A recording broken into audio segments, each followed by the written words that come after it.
creating a safer work atmosphere for the maturing workforce.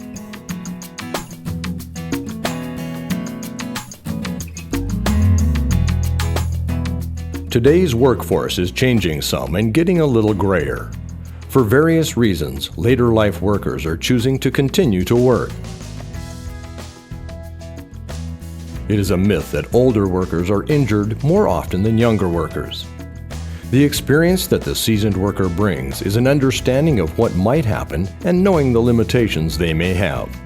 You may have heard that the aging workforce will only be an issue for the next few years. Well, that's a myth. It will be 2030 for the wave to cycle through. We will talk about some of the common injuries that occur and solutions that work for all generations.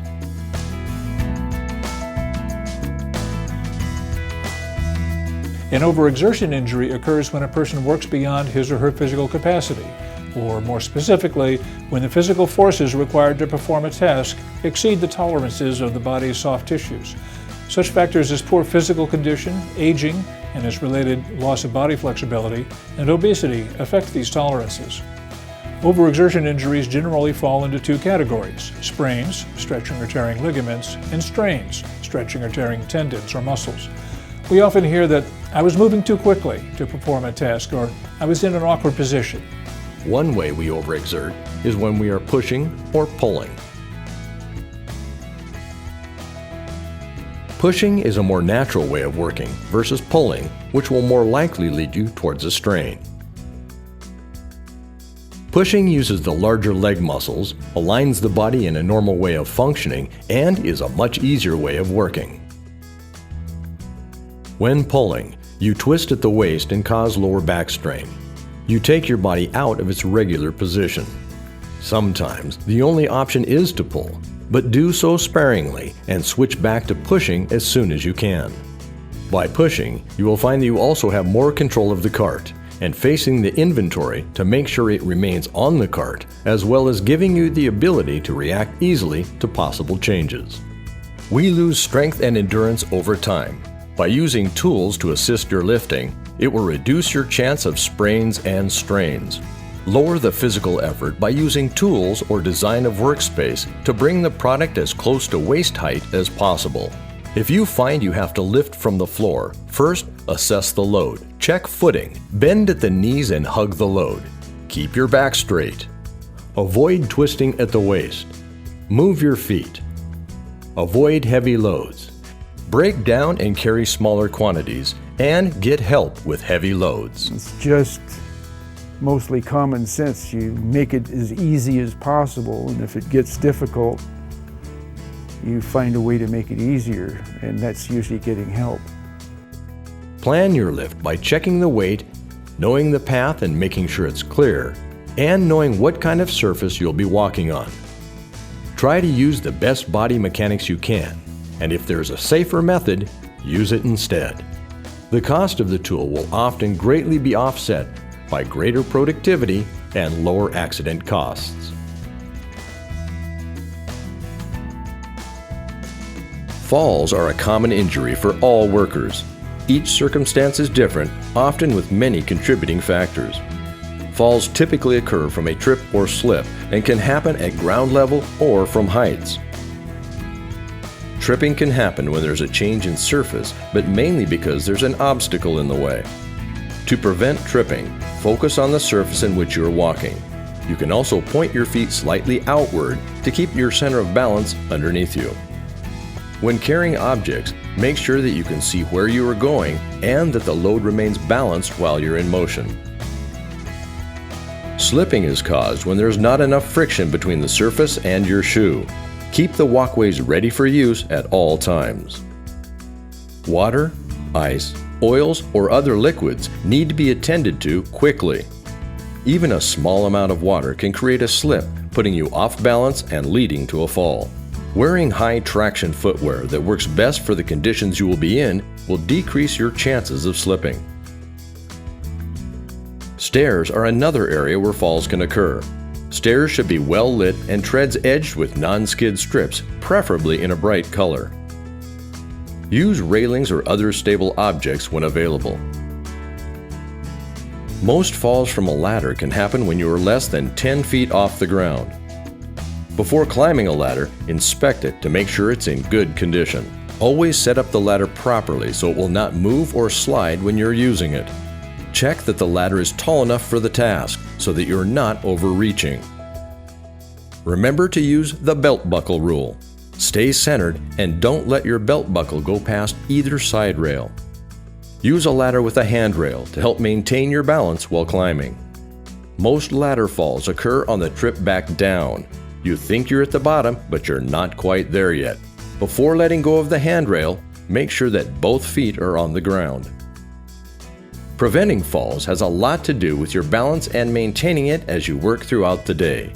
Concentrate on what you're doing and use the best tools available to complete the job. You probably know someone who wears glasses or contacts due to their aging eyes. This age-related change starts around 40 and progresses with time. By age 60, your ability to discern details declines 26%. Therefore, you begin to find the need to wear glasses to bring those details back into focus. There is also a decreased ability to discriminate contrast and color with some loss of depth perception. Blue tones may seem washed out and not be as vivid. There are ways to work around these issues so that productivity can be maintained or even improved. Some of the tools that can be easily implemented are using more distinct colors.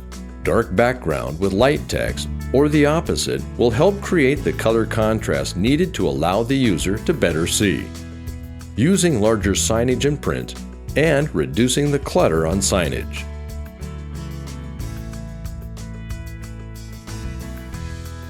Light sensitivity is partially a function of the pupil taking longer to react to sudden changes in lighting. When moving from bright to dark or dark to bright light, eyes will need time to adjust to the new surroundings. There may also be a need for precision lighting, like when reading or doing fine detail work. Sometimes additional lighting that can be adjusted by the worker can help provide the appropriate lighting level needed to accomplish a task. Increased sensitivity to glare is also common. Reducing glare whenever possible can help. For example, by changing the angle or adding a glare cover to monitors or screens.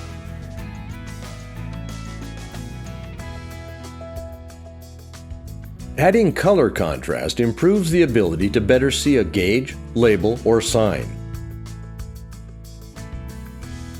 Here are some examples of low and high color contrasts. Which are easier to see? By changing the contrast, employees can more readily see the sign or labels on the machinery.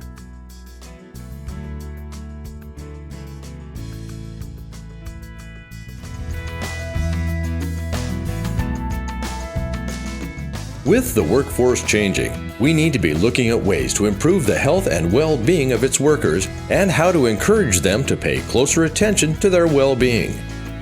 Employers have a responsibility to keep the workplace safe and healthful. As they work with older workers, they're taking steps to adapt their work conditions. The employee also has a major part to play in avoiding injuries, taking care of themselves. Making a health investment in yourself is easy and inexpensive. First, eat well. Fresh fruit and vegetables are loaded with vitamins and help digestion as well. Fatty and starchy foods tend to pack on the pounds, slowing you down. A daily multivitamin pill is not a bad idea, especially if you find it difficult to get enough fruit and vegetables. Get enough sleep. Try to go to sleep at the same time each day. Develop a consistent exercise habit. Take a daily walk. If your hips and knees are willing, do a few knee bends each day. This will strengthen your lifting muscles. Good posture helps too. If you do drink alcohol, do it sparingly. Also, keep your brain engaged. Crosswords, Sudoku puzzles, other brain teasers are in the paper every day. They can help your attention span and your concentration. Workplace well-being encompasses all aspects of working life, from the quality and safety of the physical environment to how workers feel about their work, their working environment, the climate at work, and work organization. Gallup Healthways describes well-being as more than wellness and includes these 5 essential elements. Purpose: liking what you do each day and being motivated to achieve your goals. Social, having supportive relationships and love in your life. Financial, managing your economic life to reduce stress and increase security. Community, liking where you live, feeling safe, and having pride in your community. Physical, having good health and enough energy to get things done daily. The combination of these 5 topics equate to well-being. There are tools available to assist in building better skills and habits for well-being. Apps for smartphones can help track and improve one's personal health or finances. Wearable tech, such as fitness trackers, can help increase physical well-being. A healthy diet and wise lifestyle choices, such as not smoking and staying active, can greatly contribute to a fuller, longer working life. In essence, well-being promotes the greater business good. And what's good for the individual is good for the organization and its customers.